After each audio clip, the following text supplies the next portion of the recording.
जिस टॉपिक को आज हमको कवर करना है, आई थिंक शायद हमने 6 से 7 क्लासें जो हैं वो ऑलरेडी कवर कर ली हैं। ठीक है, शुभम जयसवाल, राधे राधे बेटा जी, स्वागत है आप सभी का।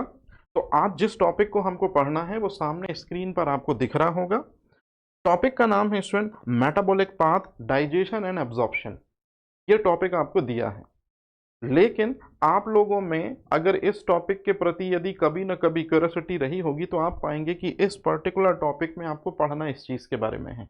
और जितने भी एफएसओ के एग्ज़ाम हुए हैं स्टूडेंट, जैसे लास्ट मैंने बीपीएससी का एफएसओ जो हुआ था उसका पेपर देखा, राजस्थान का पेपर देखा मैंने एफएसओ का, है ना, झारखंड एफएसओ का पेपर देखा, तो मैंने एक चीज़ गौर करी स्टूडेंट कि एक क्वेश्चन जो है वो यहाँ से ज़रूर रहता है। और मैं आपको मज़ेदार बात ये बताऊँ कि जितने भी एग्जामिनेशंस हैं एफएसओ में, उन्होंने जो डाइजेशन सिस्टम से मतलब इस टॉपिक से जो क्वेश्चन टारगेट किए हैं वो पेप्सिन मतलब स्टमक में पाया जाने वाला एक एंजाइम है उससे किए हैं। तो कहने का सीधा सा मतलब हुआ ये कि इस सेगमेंट से एक ना एक क्वेश्चन तो आपको जरूर मिलेगा। लेवल थोड़ा सा हैवी रखेंगे, कुछ 2-4 नई चीजें आपको बताएंगे, आपको उसी को ध्यान रखना है क्योंकि उसी में से चीजें बनेंगी, है ना। तो एक बार फिर से मैं शुरू करता हूं स्टूडेंट आज का टॉपिक। और आज का जो टॉपिक है हमारा metabolic path and digestion and absorption, ये डाइजेस्टिव सिस्टम के अंतर्गत आता है। तो चलिए बिना देरी के हुए हम शुरू करते हैं आज का टॉपिक। इस पर्टिकुलर टॉपिक में हमको डाइजेस्टिव सिस्टम के बारे में पढ़ना होगा। और डाइजेस्टिव सिस्टम जो है ये आप क्लास 6 से, या मैं तो कहता हूँ और पहले से भी आपने इसको पढ़ना स्टार्ट कर दिया होगा। लेकिन जिस तरह से मैं आपको पढ़ाऊंगा, एक बात आप जरूर याद रखिएगा स्टूडेंट कि इस टॉपिक में हम उन्हीं चीज़ों को हाईलाइट करेंगे या उन्हीं चीज़ों को टारगेट करेंगे जो बहुत इंपॉर्टेंट है, और स्पेशली एफएसओ के लेवल को ध्यान में रखते हुए। ठीक है, तो जो डाइजेशन सिस्टम है इसके बारे में हम आगे बात करेंगे। अभी तो आप सिर्फ और सिर्फ समझ लीजिए कि मेटाबॉलिक पाथ में हमको डाइजेस्टिव सिस्टम के बारे में, उनके ऑर्गन के बारे में, एंजाइम के बारे में सारी चीजें पढ़नी है। तो सबसे पहले यदि हम बात करें कि व्हाट इज डाइजेशन, पाचन क्या है, इसके बारे में बात कर लेते हैं। तो जब भी हम पाचन के बारे में बात करते हैं तो मैं पहले 2-3 चीजें आपको बहुत आसानी से समझा दे रहा हूं, फिर उसके बाद हम आगे चलते हैं। तो एक ये डायग्राम है स्टूडेंट, पहले आप इस डायग्राम को बहुत अच्छे से देखिए तो आपको ज्यादातर चीजें जो हैं वो क्लियर होंगी। कैसे क्लियर होंगी, देखिए मैं आपको बताता हूं।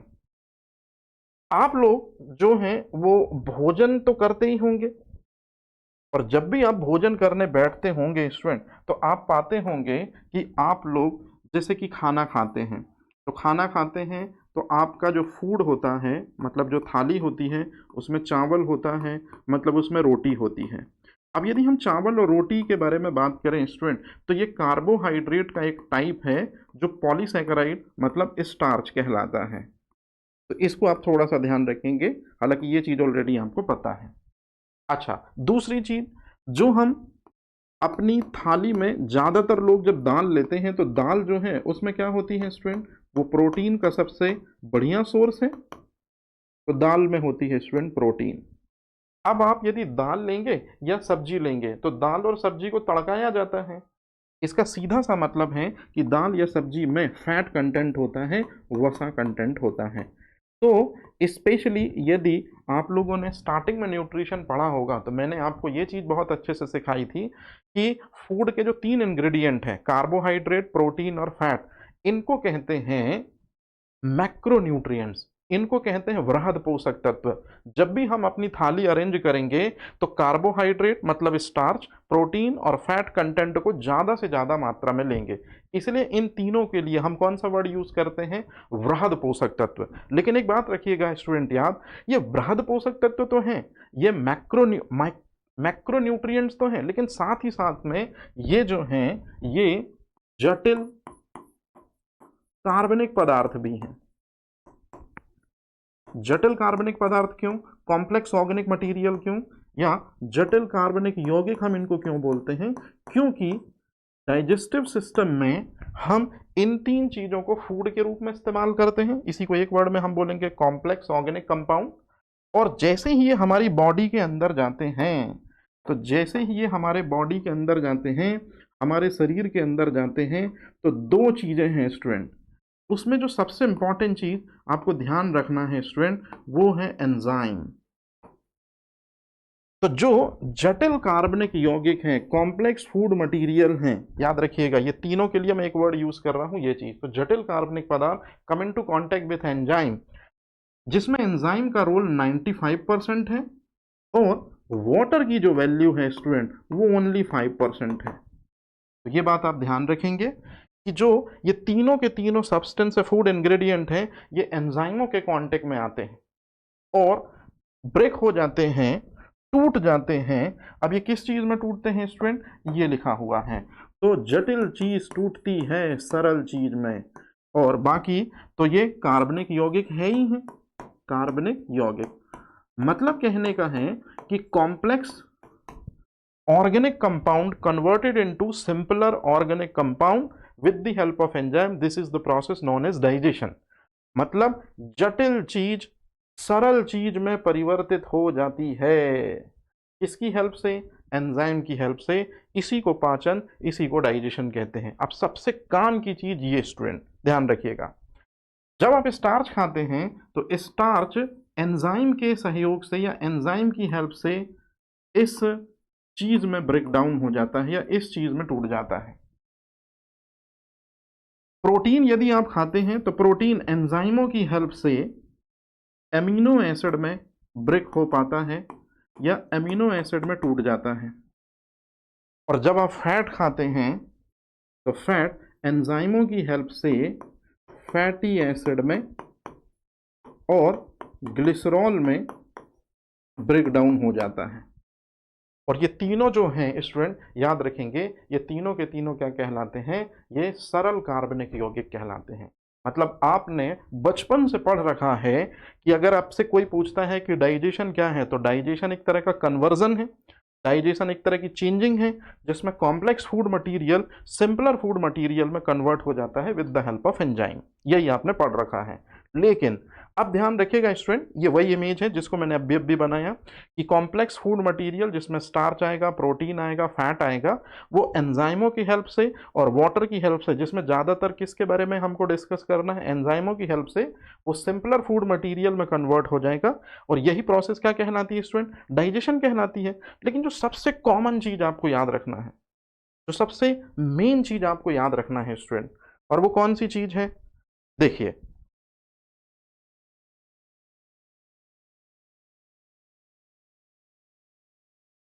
जो सबसे मेन चीज आपको याद रखना है, जस्ट अ सेकेंड,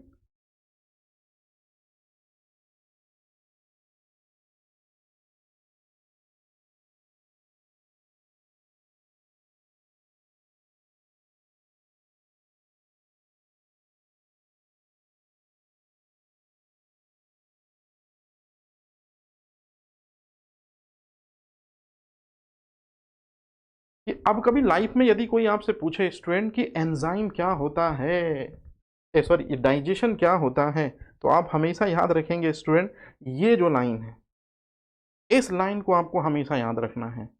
ये एफएसओ का पहला इंपॉर्टेंट पॉइंट जो मेरे को आपको सिखाना है। क्या सिखाना है मेरे को, ध्यान से समझिएगा। नो डाउट स्टूडेंट, आप सब लोग को ये तो बहुत अच्छे से पता है कि हम लोग खाते क्या हैं। तो अपन सब जो हैं वो कौन सी चीज़ खाते हैं, तो देखिए यहाँ पर वो चीज़ ऑलरेडी साफ साफ मेंशन करके दी हुई है कि हम लोग जो हैं वो चावल रोटी खाते हैं। मतलब हम लोग क्या खाते हैं स्टूडेंट, स्टार्च खाते हैं, है ना। हम लोग क्या खाते हैं, दाल वगैरह खाते हैं, मतलब प्रोटीन खाते हैं। हम लोग तेल या घी खाते हैं, मतलब फैट खाते हैं। अब ध्यान से सुनिएगा, ये तीनों चीज़ें जो हैं, ये तीनों के तीनों चीज़ें जो हैं स्टूडेंट, इन्हीं को हम कहते हैं फूड मटेरियल। लेकिन ये कैसा फूड मटेरियल है student, complex organic food material. अब अच्छे से सुनिएगा, जो सबसे इंपॉर्टेंट चीज़ है, लाइफ में कोई आपसे पूछे कि what is the meaning of digestion, क्या है पाचन, तो आपको कहना है कि जो भी फूड हम खाते हैं, तो हम कौन सा फूड खाते हैं, तो ये फूड हम खाते हैं स्टूडेंट, ये फूड हम खाते हैं। तो इस फूड की इस चीज से रिएक्शन कहलाती है डाइजेशन। इंटरव्यू पैनल में यदि आपसे डाइजेशन पूछा जाए तो आप इसी आंसर को क्या करना, डिलीवर करना। वहां ये मत बोलना कि complex food material converted into simpler food material with the help of enzyme, ये सही डेफिनेशन है, 10th-12th तक यही चलती है। लेकिन एक स्टैंडर्ड तरीके से अगर हम देखें तो जो डाइजेशन होता है उसमें जो भी फूड होता है उसकी किससे रिएक्शन, एंजाइमेटिकली रिएक्शन, एंजाइम के कांटेक्ट में आकर फूड का जो कॉम्प्लेक्स फॉर्म होता है वो सिंपलर फॉर्म में या सरल में टूट जाता है। ये है डाइजेशन। मतलब पाचन का मतलब होता है कि जो भोज्य पदार्थ आप खा रहे हैं उसकी एंजाइम से क्रिया, ये डाइजेशन आपको वर्ड अब याद रखना है। तो लाइफ में कभी आपसे कोई पूछे कि what is the meaning of digestion, तो आपको कहना है पाचन का मतलब होता है कि जो भोज्य पदार्थ हम खा रहे हैं, है ना, जो भोजन हम कर रहे हैं उसकी एंजाइम के साथ में क्रिया। अच्छा एक बात याद रखिएगा स्टूडेंट, एंजाइम का मतलब होता है विकर। हिंदी मीडियम स्टूडेंट को एक बार बड़ा भारी पड़ गया था ये वर्ड। जनरली हमको एंजाइम का मतलब एंजाइम ही बताया गया। अच्छा मैं आपसे क्वेश्चन पूछता हूँ स्टूडेंट, बताइए वर्ल्ड फर्स्ट,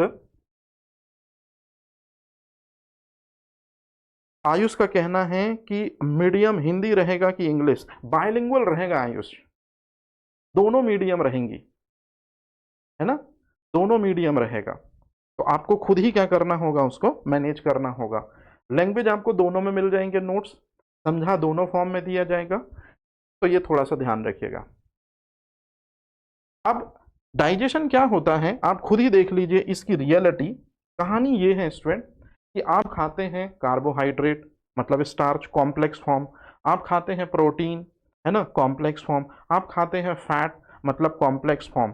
तो ये जो चीज लिखी हुई है मैं आपको अगर पहले से ही बता दूं कि एफएसओ में इस टॉपिक से क्वेश्चन कौन सा पूछा जाएगा, तो मैं पहले से आपको बता दे रहा हूं कि क्वेश्चन ये रहे स्टूडेंट।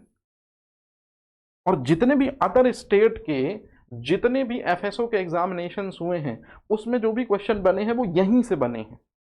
जैसे कार्बोहाइड्रेट ग्लूकोज या सिंपल शुगर में ब्रेक हो पाता है तो कोई ना कोई एंजाइम होंगे, तो आप जरा खुद देख लीजिए कौन कौन से एंजाइम हैं जो स्टार्च को ग्लूकोज में कन्वर्ट करते हैं। एमाइलेज हो गया, माल्टेज हो गया, ये सारी चीजें हैं। कौन कौन से एंजाइम होते हैं जो प्रोटीन को सिंगल यूनिट एमिनो एसिड में ब्रेक डाउन करते हैं, आंसर है पेप्सिन, ट्रिप्सिन और ये चीज।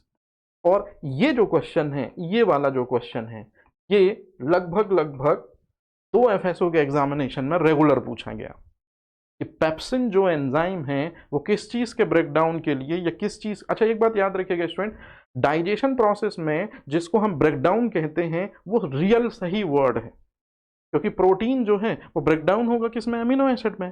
प्रोटीन किसमें ब्रेकडाउन होगा, उनसे उन यूनिट में जिनसे मिलकर वो ड्रॉ हुआ है। इस तरह से फैट या ऑयल जो है वो ब्रेकडाउन होगा किसमें, फैटी एसिड में। तो कहने का सीधा सा मतलब है कि इन्हीं के बारे में हमको पढ़ना है।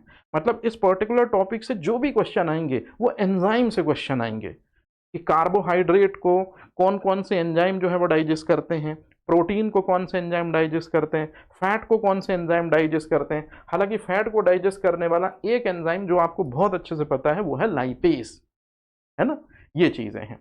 तो अब एक एक करके इनके बारे में हम पढ़ना शुरू करते हैं, लेकिन उससे पहले मैं आपको एंजाइम के बारे में एक बहुत इंपॉर्टेंट चीज बता दूं। एक बात याद रखिएगा स्टूडेंट, अभी तक मुझे नहीं मालूम कि आपने किस लेवल पे प्रिपरेशन की है, लेकिन अब लाइफ में कोई भी आपसे यदि क्वेश्चन पूछे कि डाइजेशन का मतलब क्या होता है, पाचन तंत्र का मतलब क्या होता है, पाचन प्रक्रिया क्या होती है, तो आपको जो सबसे पहला वर्ड बोलना है कि जो भी फूड मटेरियल हम खा रहे हैं उसकी इस चीज से रिएक्शन, इस चीज से क्रिया, ये कहलाता है डाइजेशन। और असल मायने में अगर आप डाइजेशन चैप्टर के पेजेस पलटाएंगे स्टूडेंट या डाइजेशन चैप्टर को यदि आप देखेंगे तो आप पाएंगे कि डाइजेशन चैप्टर में सिर्फ एंजाइम, सिर्फ एंजाइम और सिर्फ एंजाइम के अलावा दूसरी कोई चीज नहीं है।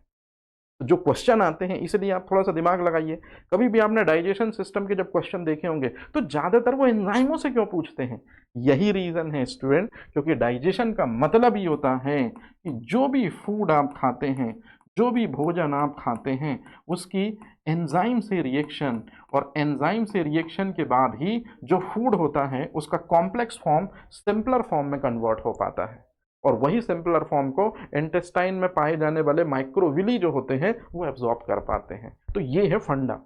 तो यदि हमको डाइजेशन पढ़ना है तो पहले हमको किसके बारे में पढ़ना होगा, एंजाइमों के बारे में। तो चलिए सबसे पहले एंजाइमों के बारे में एक बेसिक चीज आप समझ लो स्टूडेंट, तो आपका काम बहुत आसान हो जाएगा। कैसे, समझने की कोशिश कीजिए।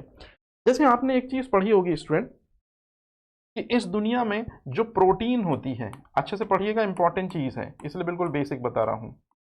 जैसे प्रोटीन जो होती है वो एन का मतलब है बहुत सारे एमिनो एसिड से मिलकर बनती हैं। ये आपने पढ़ा है कि बहुत सारे एमिनो एसिड, जैसे इस स्ट्रक्चर को देखिए, ये बॉल लाइक स्ट्रक्चर मान लीजिए एमिनो एसिड है, तो ये ball like structure amino acid मिलकर एक पूरी की पूरी ये चेन बना दिए। इसी चेन को हम क्या बोलते हैं स्टूडेंट, इसी चेन को हम कहते हैं अमीनो एसिड, इसी चेन को हम कहते हैं प्रोटीन। मतलब ये जो स्ट्रक्चर ड्रॉ हुआ है ये पूरा का पूरा प्रोटीन है, और इसमें जो सिंगल यूनिट है वो क्या है, अमीनो एसिड है। अब ध्यान से सुनिएगा, प्रोटीन के स्ट्रक्चर में एक अमीनो एसिड दूसरे अमीनो एसिड से एक बॉन्ड के थ्रू अटैच होता है, जिसको हम कहते हैं पेप्टाइड बॉन्ड। Peptide bond. और यदि आप पेप्टाइड बॉन्ड के बारे में देखेंगे, जैसे कि आप देखिए, ये एक आपको अमीनो एसिड दिख रहा होगा, ये दूसरा अमीनो एसिड दिख रहा होगा, तो एक अमीनो एसिड दूसरे अमीनो एसिड से कंबाइन होते हैं, इस प्रोसेस में वाटर निकल जाता है और एक बॉन्ड फॉर्म होता है CONH, और ये CONH इसी को हम कहते हैं स्टूडेंट, इसी को पेप्टाइड बॉन्ड कहते हैं। तो यदि आपसे क्वेश्चन पूछा जाए कि प्रोटीन में कौन सा बॉन्ड होता है, तो प्रोटीन में पेप्टाइड बॉन्ड होता है। और पेप्टाइड बॉन्ड में आप देखिए, आपको एक मेन इंग्रेडिएंट दिख रहा होगा, इस मेन इंग्रेडिएंट का नाम है नाइट्रोजन। तो प्रोटीन में एमिनो एसिड होता है, एमिनो एसिड में पेप्टाइड बॉन्ड होता है, पेप्टाइड बॉन्ड में नाइट्रोजन होता है, और इसी नाइट्रोजन की वजह से होता है स्टूडेंट ग्रोथ एंड डेवलपमेंट, वृद्धि और विकास। ये है कहानी। अब सेम टू सेम जो चीज है यही एंजाइम से सिमिलैरिटी शो करता है। मतलब यदि आपसे कभी क्वेश्चन पूछा जाएगा कि प्रोटीन का मेन फंक्शन है ग्रोथ एंड डेवलपमेंट, तो प्रोटीन अपना जो मेन फंक्शन है ग्रोथ एंड डेवलपमेंट वो किसकी हेल्प से कर पाता है, नाइट्रोजन की हेल्प से कर पाता है। मतलब प्रोटीन के अंदर कौन सा कंटेंट होता है जिस वजह से ये चीज होती है, तो आंसर है नाइट्रोजन। सेम इसी तरह से, बिल्कुल एज इट इज इसी तरह से जितने भी एंजाइम होते हैं, तो लगभग 95% हम एंजाइम मान सकते हैं, वो भी उन्हीं से मिलकर बने होते हैं जिनसे मिलकर प्रोटीन बनती है। मतलब एंजाइम भी किससे मिलकर बनते हैं, अमीनो एसिड से मिलकर बनते हैं बहुत सारे। और अगर अमीनो एसिड से बहुत से एंजाइम मिलकर बनते हैं तो बीच में कौन सा बंद होगा एंजाइमों में, पेप्टाइड बॉन्ड होगा। और अगर पेप्टाइड बॉन्ड है एंजाइमों में तो कौन सा इंग्रेडिएंट होगा, कौन सा एलिमेंट होगा, कौन सा तत्व होगा, नाइट्रोजन, जो कि एक अधातु तत्व है। ये क्वेश्चन आया हुआ क्वेश्चन है स्टूडेंट। आपसे क्वेश्चन पूछेंगे कि जो एंजाइम होते हैं उनका मुख्य तत्व कौन सा होता है, तो एंजाइमों का जो मुख्य तत्व है वो होता है नाइट्रोजन। ये ध्यान रखना है आपको, ये चीज आपसे पूछी जाएगी। जैसे कि आप ये जो इमेज देख रहे हैं, ये एक एंजाइम की इमेज देख रहे हैं। एंजाइम के अंदर ये जो आप देख रहे हैं, ये बहुत सारे अमीनो एसिड देख रहे हैं। ये बहुत सारे अमीनो एसिड में से एक अमीनो एसिड दूसरे अमीनो एसिड से बीच में जिस चीज के जरिए जुड़ा है इसे पेप्टाइड बॉन्ड कहते हैं। और इस तरह से अगर पेप्टाइड बॉन्ड है तो अंदर नाइट्रोजन होगा जो कि एक नॉन मेटल है। तो यही क्वेश्चन आजकल चल रहा है कि एंजाइमों का मेन इंग्रेडिएंट कौन सा है, मुख्य तत्व कौन सा है एंजाइमों के अंदर, आंसर है नाइट्रोजन। याद रहेगा ये चीज। अब सुनिए मुद्दे की चीज। एक व्यक्ति आपको दिख रहे होंगे स्क्रीन पर, इनका नाम है एडवर्ड बुकनर। एडवर्ड बुकनर ने ही इस दुनिया का सबसे पहला एंजाइम जिसका नाम है जाइमेज खोजा था। तो ये आपसे क्वेश्चन पूछेंगे कि इस दुनिया का सबसे पहला एंजाइम कौन सा है, जाइमेज खोजा था। और इस दुनिया का सबसे पहला एंजाइम जो जाइमेज खोजा था वो एक माइक्रो ऑर्गेनिज्म की हेल्प से, और वो जो माइक्रो ऑर्गेनिज्म है, वो जो सूक्ष्म जीव है, उसका नाम है कवक।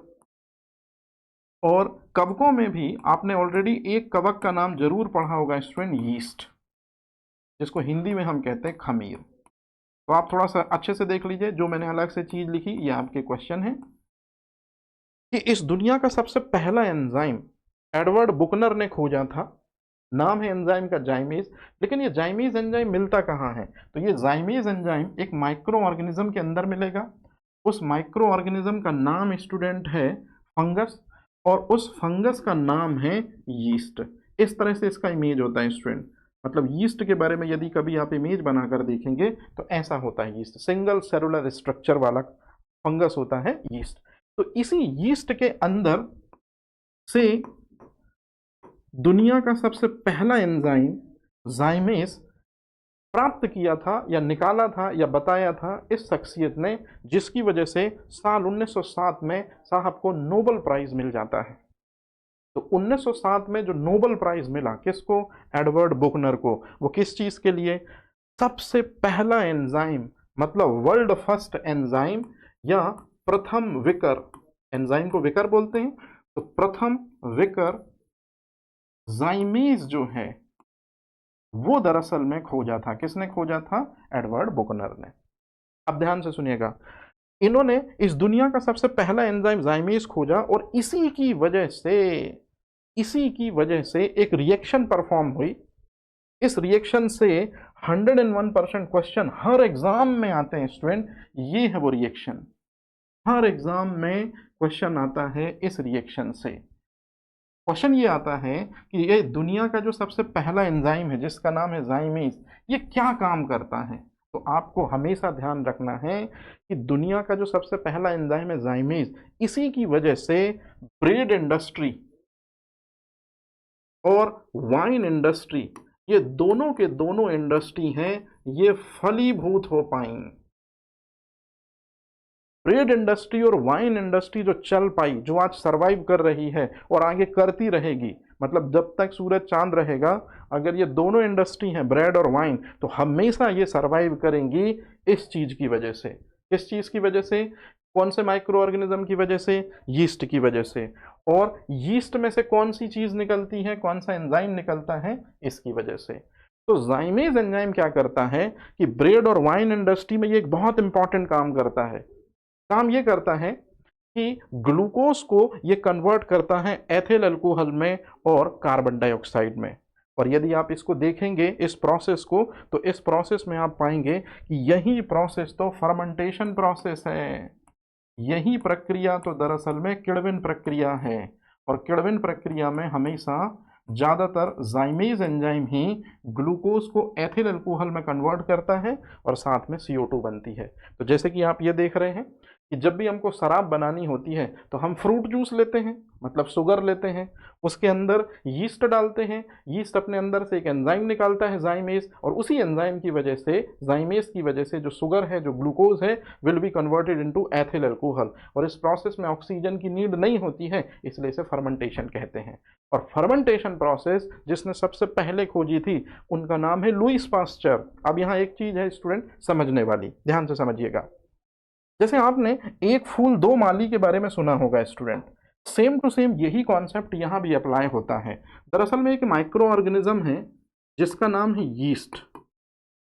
यीस्ट माइक्रो ऑर्गेनिज्म की वजह से, ये व्यक्ति हैं जिनका नाम है एडवर्ड बुकनर, मैं शॉर्ट में लिख दे रहा हूँ EB, आप समझ जाना कि यीस्ट एक सूक्ष्म जीव है। एडवर्ड बुकनर ने यीस्ट की हेल्प से दुनिया का सबसे पहला एंजाइम या फर्स्ट एंजाइम जाइमेज डिस्कवर किया था। तो इस दुनिया का सबसे पहला एंजाइम जाइमेज किसने निकाला था? यीस्ट में से। तो नाम है बंदे का एडवर्ड बुकनर।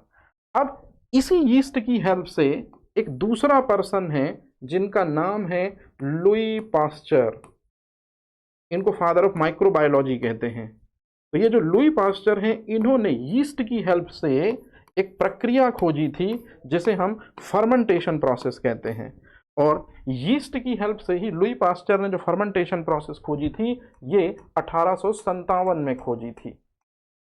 और इसी चीज को उन्होंने भी बताया था, मतलब लुई पास्चर ने भी यही चीज बताई थी कि जो यीस्ट होता है वो ग्लूकोज को C2H5OH प्लस CO2 में कन्वर्ट करता है स्टूडेंट।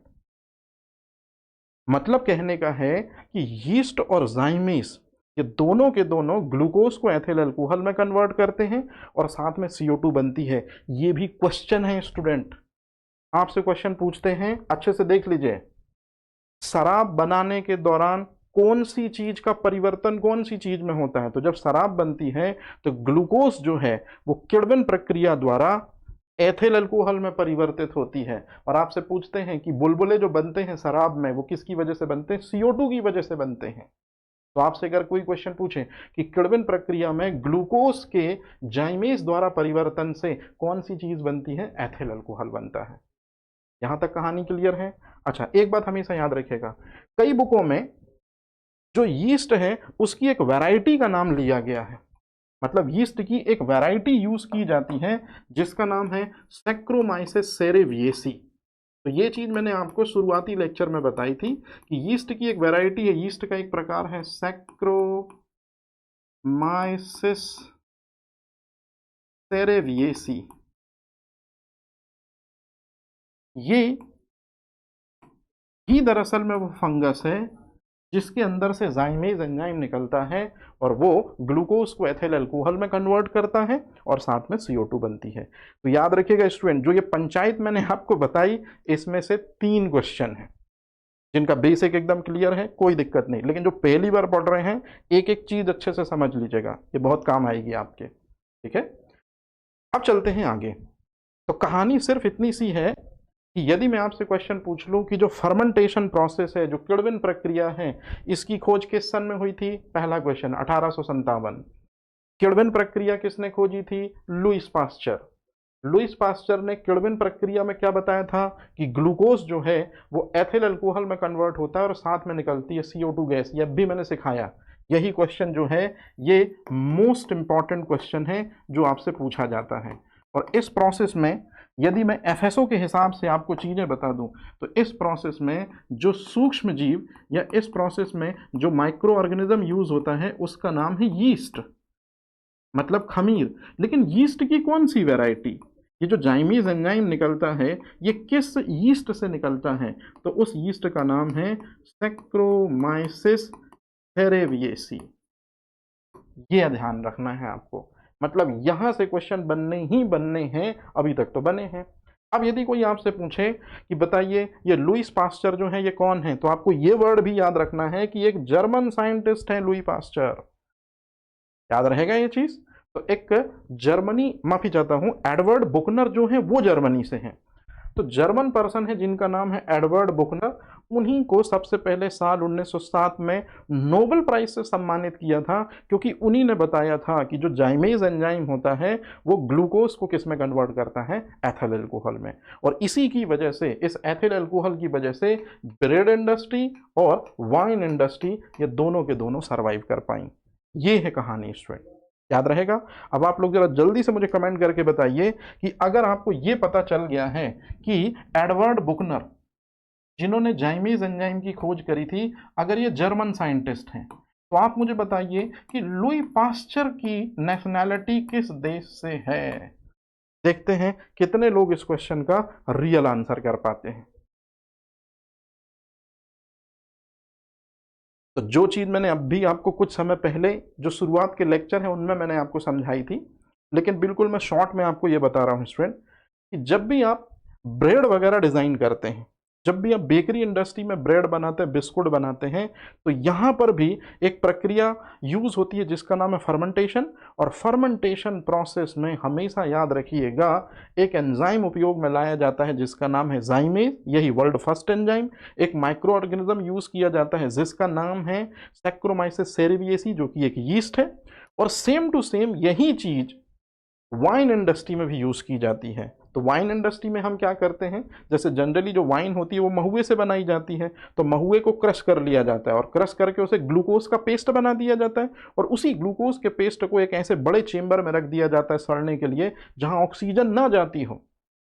और जब ऑक्सीजन नहीं जाएगी उस बड़े चेंबर के अंदर, जिसको फर्मेंटर कहते हैं, तो वहां छोटे छोटे जो यीस्ट हैं सैक्रोमाइसेस सेरेविएसी वो प्रोड्यूस होंगे और जो फ्रूट का जूस है मतलब ग्लूकोज है उसी को कन्वर्ट करेंगे एथिल अल्कोहल में। तो कहने का सीधा सा मतलब है कि चाहे ब्रेड इंडस्ट्री हो चाहे वाइन इंडस्ट्री हो, इन दोनों में सिमिलैरिटी एक है कि सैक्रोमाइसेस सेरेविएसी यीस्ट की वजह से चलती हैं जो कि एक माइक्रो ऑर्गेनिज्म है। और सैक्रोमाइसेस सेरेविएसी अपने अंदर से ऐसा कौन सा जादू निकालता है जिस वजह से ग्लूकोज एथिल अल्कोहल और CO2 में कन्वर्ट होती है? The right answer is जाइमेज। अब एकदम क्लियर है कहानी, तो ये चीज आप याद रखिएगा। आप में से जिन लोगों ने बायोटेक्नोलॉजी पढ़ा होगा उनको बहुत अच्छे से ये चीज पता होगी कि बायोटेक्नोलॉजी के आज चौथे चरण में दुनिया है। मतलब हम बायोटेक्नोलॉजी के फोर्थ इरा में हैं, जिसमें स्टेम सेल, जिसमें डीएनए फिंगरप्रिंटिंग, जिसमें जेनेटिक इंजीनियरिंग, जेनेटिक मैनिपुलेशन, ये बायोटेक्नोलॉजी का चौथा युग है। बायोटेक्नोलॉजी का जो सेकंड इरा था, बायोटेक्नोलॉजी का जो दूसरा युग था, वो जाइमेज एंजाइम और सैक्रोमाइसिस सेरेवियेसी की वजह से स्टार्ट हो पाया। सैक्रोमाइसिस सेरेवियेसी यदि अपने अंदर से यीस्ट ना निकालता, माफी चाहता हूं, जाइमेज ना निकालता, तो आज ब्रेड इंडस्ट्री और वाइन इंडस्ट्री कभी खड़ी ही नहीं हो पाती। और इस चीज के लिए स्पेशली थैंक्स दिया जाता है दो साइंटिस्टों को। पहला साइंटिस्ट है एडवर्ड बुकनर, जिसने जाइमेज एंजाइम डिस्कवर किया, जिसकी वजह से bread industry, wine industry survive कर रही है। और उससे भी ज्यादा जो ऑनर है वो दिया जाता है लुईस पास्चर को, जिन्होंने फर्मेंटेशन प्रोसेस में यीस्ट की और जाइमेज की उपयोगिता बताई थी। अब एक क्वेश्चन और समझिए स्टूडेंट, जो आपसे पूछा जाएगा। आपने हमेशा ये चीज तो पढ़ी होगी, जैसे कि मैं यहां पर मेंशन भी कर दे रहा हूं, लेकिन जो चीज मेंशन कर रहा हूं उसको आपको ध्यान रखना है स्टूडेंट। मैं यदि जब भी किसी बंदे से पूछता हूं कि बताइए इस दुनिया का सबसे पहला एंजाइम कौन सा है, जब भी मैं किसी से पूछता हूं कि वर्ल्ड फर्स्ट एंजाइम कौन सा है, तो सब लोग आंसर करते हैं जाइमीज। ये आपको भी पता चल गया, एडवर्ड बुकनर ने खोजा था, ये आपको कंफर्म हो गया 1907 में नोबेल प्राइज। लेकिन स्टूडेंट यदि मैं आपसे क्वेश्चन पूछूं कि इस दुनिया का सबसे पहला हार्मोन किसने खोजा था, वर्ल्ड फर्स्ट हार्मोन कौन सा है, तो अब यहां पर भी 90% लोग जाइमेज बोलते हैं। आप अच्छे से देख लो, दोनों में चेंज है। ये जो है एंजाइम, ये एक्सोक्राइन ग्लैंड के थ्रू निकलता है, वही स्त्रावी ग्रंथियां निकालती हैं, और जो हार्मोन होता है वो एंडोक्राइन ग्लैंड्स के थ्रू निकलता है, मतलब अंतःस्त्रावी ग्रंथियों के द्वारा निकलता है। तो दोनों अलग अलग चीजें हैं। मैं आपको ज्यादा परेशान नहीं कर रहा, सीधे आंसर कर रहा हूं। वर्ल्ड फर्स्ट हार्मोन जो है उसका नाम है सिक्रेटिन। क्या नाम है स्टूडेंट? सिक्रेटिन। अब ध्यान से सुनिएगा जो चीज मैं आपको समझाने की बात कर रहा हूं। जैसे वर्ल्ड का फर्स्ट हार्मोन सिक्रेटिन है, सिक्रेटिन 27 अमीनो एसिड से मिलकर बनता है, और इस दुनिया में जो भी चीज अमीनो एसिड से मिलकर बनेगी उसमें पेप्टाइड बॉन्ड होगा। और अगर पेप्टाइड बॉन्ड है इस दुनिया में किसी भी चीज में, यदि पेप्टाइड बॉन्ड है, तो इसका सीधा सा मतलब है कि वो एक प्रोटीन कही जाएगी। और चूंकि सिक्रेटिन जो है, ध्यान रखिएगा, इसमें कितने अमीनो एसिड पाए जाते हैं? 27 अमीनो एसिड पाए जाते हैं। और एक अमीनो एसिड और दूसरे अमीनो एसिड के बीच में कौन सा बॉन्ड लगता है? पेप्टाइड। तो अब यदि कभी आपसे क्वेश्चन पूछा जाए कि सिक्रेटिन क्या है, तब आप इसे हार्मोन ना बोल के उससे बेहतर वर्ड है, जैसे अब अगर कभी आपसे क्वेश्चन पूछा जाए कि बताइए सिक्रेटिन क्या है, तब इसे आप हार्मोन ना बोले, बल्कि 27 अमीनो एसिड से मिलकर बनता है और बीच में पेप्टाइड बॉन्ड लगता है, तो अब इसे आप ये वर्ड यूज ना करके इससे बेहतर, इससे सुपीरियर वर्ड यूज करें कि सिक्रेटिन जो है वो पेप्टाइड हार्मोन है। मतलब पेप्टाइड बॉन्ड लगता है और हार्मोन है। ये चीज आपको ध्यान रखनी है स्टूडेंट। बिल्कुल इसी तरह से हमारे शरीर के अंदर एक हार्मोन पाया जाता है जो ब्लड शुगर लेवल को मेंटेन करता है, नाम है इंसुलिन। पेंक्रियास की बीटा सेल से निकलता है। अब आप खुद देखिए कितने अमीनो एसिड से मिलकर बनता है? 51 अमीनो एसिड से मिलकर बनता है। 51 अमीनो एसिड यदि हैं, ये 51 अमीनो एसिड है यदि इंसुलिन में, तो बीच में कौन सा बंध लग रहा होगा रेड कलर में? Peptide bond. तो सीधा सा मतलब है कि इंसुलिन में यदि पेप्टाइड बॉन्ड है तो इंसुलिन भले हार्मोन है, लेकिन उसका नेचर कैसा होगा स्टूडेंट? प्रोटीन। मतलब जैसे हम सिक्रेटिन को 27 अमीनो एसिड से मिलकर बने होने की वजह से हम उसे पेप्टाइड हार्मोन कहते हैं, इसी तरह से इंसुलिन भी अब हार्मोन ना होकर, क्योंकि 51 अमीनो एसिड हैं, उसे हम कहेंगे पेप्टाइड हार्मोन। तो आप याद रखिएगा ये वर्ड, ये भी क्वेश्चन आपको पूछा जाएगा कि इनमें से कौन पेप्टाइड हार्मोन है, तो आपको सिक्रेटिन भी याद रखना है क्योंकि 27 अमीनो एसिड से मिलकर बनता है। इंसुलिन भी याद रखना है, और इंसुलिन के बारे में मैं एक अलग सी चीज आपको बता रहा हूं, आप हमेशा इस चीज को याद रखेंगे। एक साइंटिस्ट हैं, उन्होंने ये चीज बताई थी कि जो इंसुलिन है,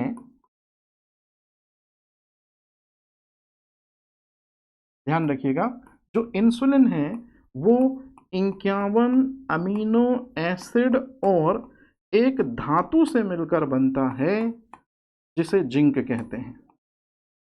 मतलब इंसुलिन हार्मोन में 51 अमीनो एसिड तो हैं, साथ ही साथ में एक मेटल है, एक धातु है, एक मिनरल है जिसका नाम है जिंक। ये भी क्वेश्चन है स्टूडेंट। तो आपसे अगर कभी भी क्वेश्चन पूछा जाए कि इंसुलिन हार्मोन में कौन सी धातु पाई जाती है और इंसुलिन इम्यूनिटी के लिए रिस्पॉन्सिबल है,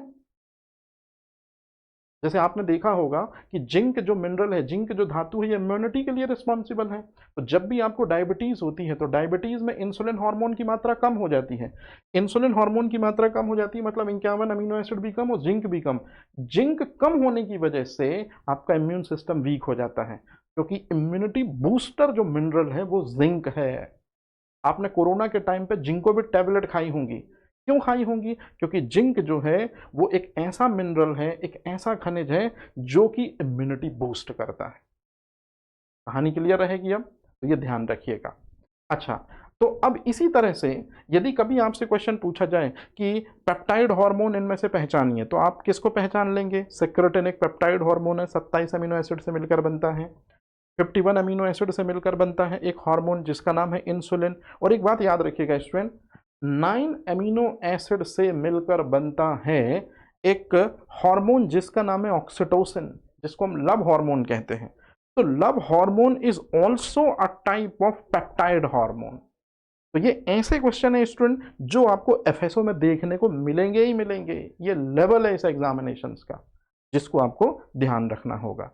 तो अब अगर कोई आपसे पूछे कि वो कौन सा साइंटिस्ट है जिसने ये बताया था कि इंसुलिन हार्मोन 51 अमीनो एसिड और जिंक मेटल से मिलकर बनता है, इंसुलिन हार्मोन और जिंक धातु से मिलकर बनता है, तो उसका नाम है फ्रेडरिक सेंगर। क्वेश्चन पूछा गया है, ध्यान रखिएगा।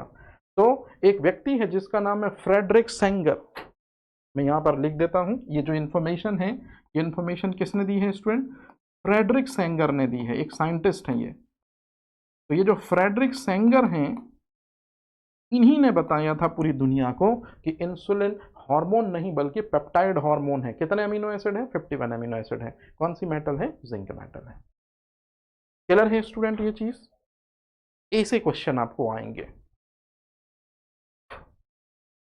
तो चलिए, बेसिक आपका होता है एकदम क्लियर। बेसिक आपने बहुत अच्छे से समझ लिया, बेसिक आपको क्लियर भी हो गया।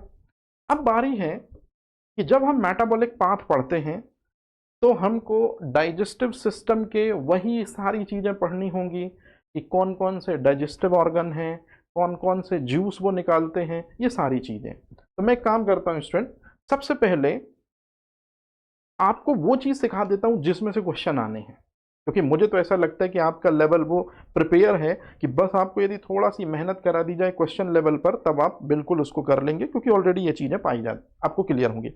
जैसे मैंने स्टूडेंट आपको सिखाया कि डाइजेशन किसे कहते हैं, तो आपने कहा कि सर डाइजेशन का मतलब होता है कि जो फूड हम खाते हैं, जो कॉम्प्लेक्स होता है, उसकी एंजाइम से रिएक्शन। ये आपको क्लियर हो गया। अब सवाल पैदा होता है, हमारे शरीर के अंदर ये जो एंजाइम है ये पाए कहाँ जाते हैं? तो याद रखिएगा कि हमारी बॉडी के अंदर जो एंजाइम है वो हमेशा डाइजेस्टिव जूस में मिलेंगे, पाचक रसों में मिलेंगे। अब यहाँ से क्वेश्चन शुरू। तो ये जो आप टेबल देख रहे हैं स्टूडेंट, ये क्वेश्चन की टेबल है। मतलब मैंने वो ट्रेडिशनल तरीका नहीं पढ़ाया कि पहले मैं डाइजेशन सिस्टम का ये चित्र बनाता है स्टूडेंट। जैसा ज़्यादातर जो टीचर्स हैं वो इसी मेथड को, इसी प्रोसीजर को फॉलो करते हैं कि वो इस टॉपिक को पढ़ाना होता है तो ये चित्र खींचते, और फिर उसके बाद मुझे ऐसा लगता है कि ऑलरेडी आप अवेयर हैं इस चीज़ के बारे में, इसलिए मैंने बिल्कुल चर्चा नहीं की, मैं सीधे सीधे आता हूँ, है ना। तो आपने ऑलरेडी देखा कि डाइजेस्टिव सिस्टम जो है उसकी स्टार्टिंग कहाँ से होती है? तो डाइजेस्टिव सिस्टम की स्टार्टिंग होती है माउथ से। तो जो माउथ है स्टूडेंट, ये बात आप याद रखेंगे, वो एक डाइजेस्टिव ऑर्गन है। और माउथ से जो पाचक रस निकलता है उसे क्या कहते हैं? तो ये आपको ऑलरेडी पता है, उसे लार कहते हैं। तो माउथ के अंदर सलाइवरी ग्लैंड्स होती हैं, लार ग्रंथियां होती हैं, जो कि ये जो डाइजेस्टिव जूस है जो माउथ में पाया जाता है उसको बनाती हैं। इसी तरह से जैसे माउथ में या मुख में सलाइवा होती है डाइजेस्टिव जूस, उसी तरह से जो स्टमक होता है इसमें कौन सा जूस पाया जाता है?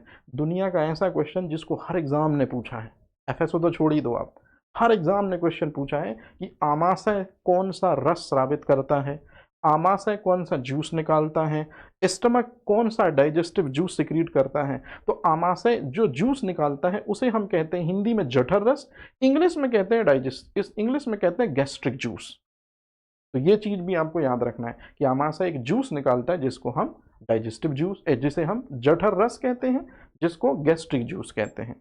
इसी तरह से लीवर भी एक जूस निकालता है जो आप सबको पता है, बाइल जूस मतलब पित्त रस कहलाता है। और आमाशय भी एक जूस निकालता है जिसको पैंक्रियाटिक जूस या अग्नाशयी रस कहते हैं। तो ये वो चीजें हैं जो आपको ध्यान रखनी है। अब शुरू होती कहानी। खुद देखिए स्टूडेंट, जितने भी एंजाइम हैं वो आपको हमेशा किस में मिलेंगे, डाइजेस्टिव जूस में, पाचक रसों में। तो ये पाचक रस है तो यहाँ एंजाइम होंगे, ये पाचक रस है तो यहाँ एंजाइम होंगे, ये पाचक रस है तो यहाँ एंजाइम होगा कि नहीं होगा आप बताएंगे, या मैं आपको जब बताऊंगा तो आपके पैरों से जमीन खिसक जाएगी।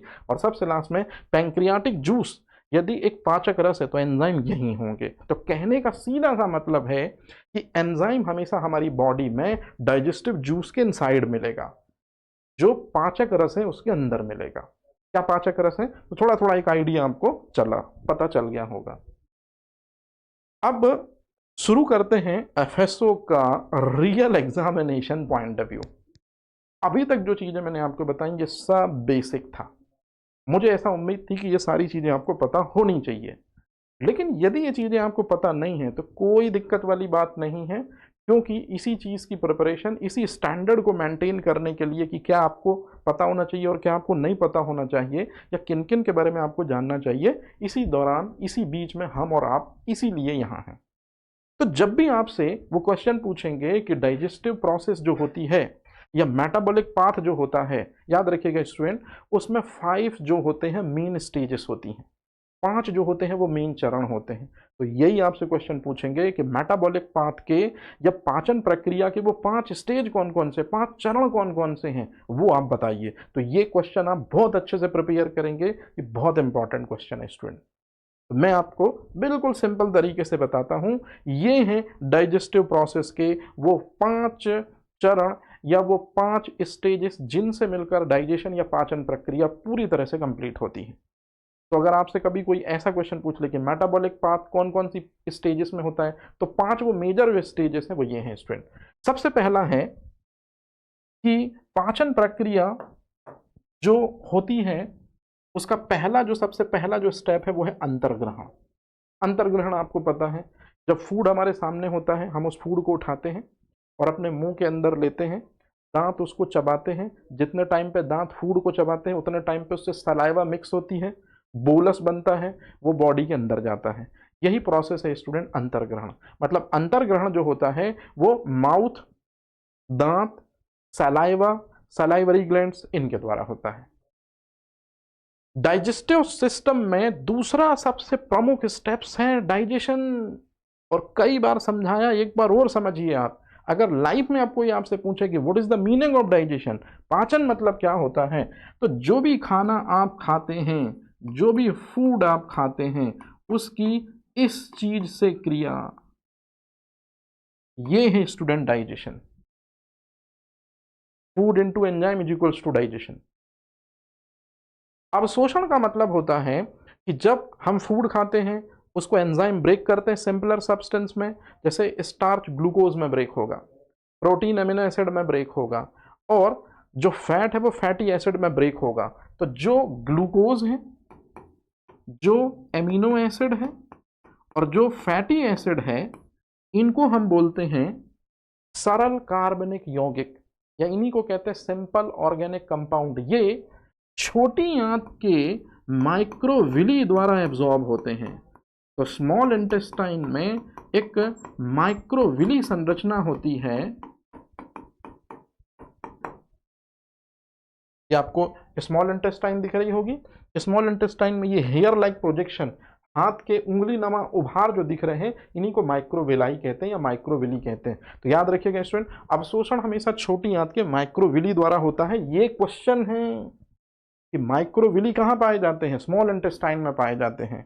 और स्वांगीकरण, इस चीज में आप सबसे ज्यादा फंसते हैं, क्योंकि कभी भी आपसे क्वेश्चन पूछा जाता है कि डाइजेशन के या मेटाबॉलिक पाथ के 5 स्टेजेस क्या हैं, तो आप शुरुआत एकदम सही करते हैं कि इंडाइजेशन, अंतर्ग्रहण, फिर रिएक्ट विथ एंजाइम मतलब डाइजेशन, तीसरा आप एब्जॉर्प्शन तक भी पहुंच जाते हैं। कई बार स्टूडेंट एब्जॉर्प्शन के पहले एसिमिलेशन वर्ड यूज कर देते हैं, मतलब जो मेन परेशानी है वो यहाँ है। कहानी इतनी सी है स्टूडेंट, जो चीज स्मॉल इंटेस्टाइन एब्जॉर्ब करेगा, अब उसका कुछ ना कुछ बॉडी यूटिलाइजेशन करेगी।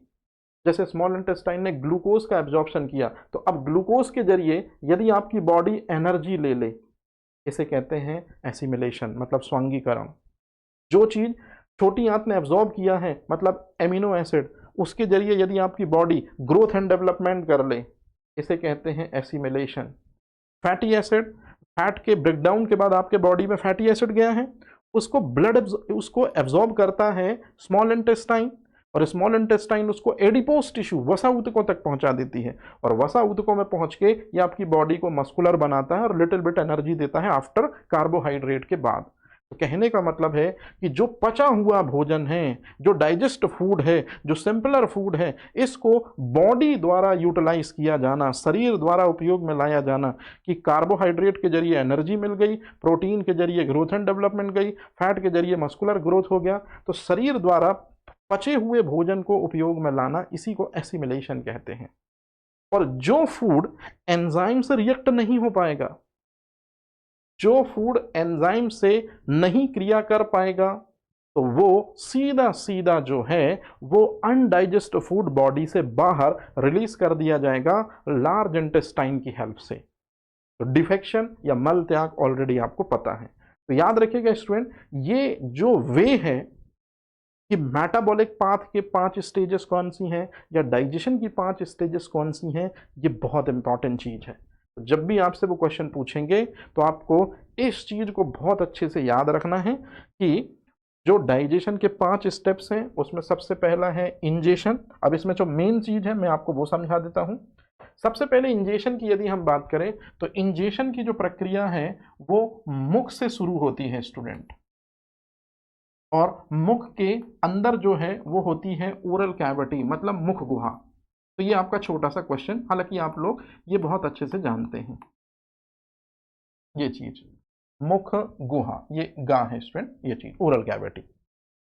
अब डाइजेशन का मतलब क्या होता है, तो सेकंड जो फॉर्म है वो डाइजेशन का मतलब होता है कि जो लार्ज सब्सटेंस आप इनटेक करते हैं वो इस चीज के जरिए सिंपल सब्सटेंस में कन्वर्ट हो जाते हैं। मतलब वही चीज फूड एंजाइम के जरिए ब्रेक हो जाएगा यदि सिंपल सब्सटेंस में, सो इस प्रोसेस को हम कहते हैं डाइजेशन। तीसरा चीज है एब्जॉर्प्शन मतलब अवशोषण। अवशोषण हमेशा याद रखिएगा स्टूडेंट कि वो इसके द्वारा होगा, माइक्रोविलाई। और माइक्रोविलाई याद रखिएगा वो हमेशा किसका पार्ट है, स्मॉल इंटेस्टाइन का पार्ट है। मतलब अवशोषण छोटी आंत के माइक्रोविलाई द्वारा होगा। एसिमिलेशन जो है, स्वांगीकरण जो है, इसका मतलब है पचे हुए भोजन का अवशोषण, मतलब the process of using absorb food by the body. Body का जो एब्जॉर्ब फूड है मतलब ग्लूकोज, एमिनो एसिड और फैट, इनको यूटिलाइज करना अपने पर्पस के लिए, ये स्वांगीकरण है। और जो फूड एंजाइम से ब्रेकडाउन नहीं हो पाया वही तो लार्ज इंटेस्टाइन से होता हुआ बॉडी से जो है बाहर कर दिया जाएगा। इसी को कहते हैं स्टूडेंट डिफेक्शन या मल त्याग। तो ये आप बिल्कुल प्रिपेयर रहिएगा, एफएसओ में जरूर आपको क्वेश्चन देखने को मिलेगा ये वाला कि डाइजेशन के 5 स्टेप्स कौन कौन से हैं। ठीक है, चलिए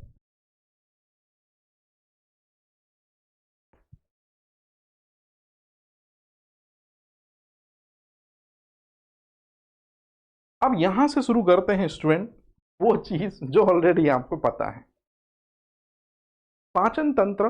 क्योंकि जो ये चैप्टर है स्टूडेंट मेटाबॉलिक पाथ, इसका मतलब ही है कि मेटाबॉलिक पाथ का मतलब है कि डाइजेस्टिव सिस्टम की पूरी वो प्रोसेस जिसमें एंजाइमेटिकली रिएक्शंस होती हैं।